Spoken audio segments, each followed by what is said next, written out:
Hello friends, in this video we discuss the Chargaff's rule. Important evidences to the structure of DNA came from the work of Erwin Chargaff and his colleagues in the late 1940s.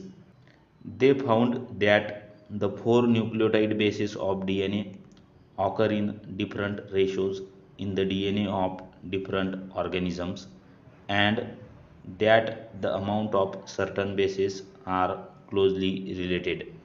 These data collected from DNA of many different species led Chargaff to the following conclusions. In this, first is the base composition of DNA generally varies from one species to another.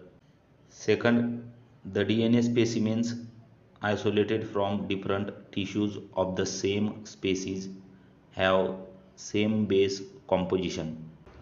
Third one is that the base composition of DNA in a given species does not change with organism's age, nutritional state or changing environment.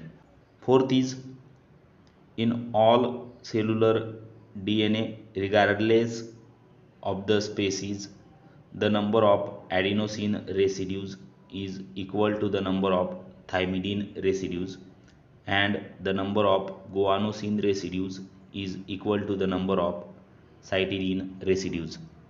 From these relationship, it follows that the sum of purine residues equals the sum of pyrimidine residues. That is, A plus T equals to G plus C.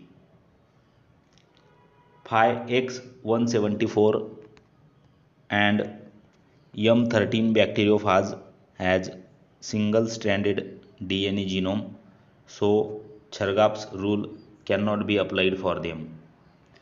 If you like the video, share with your friends and please do subscribe our YouTube channel.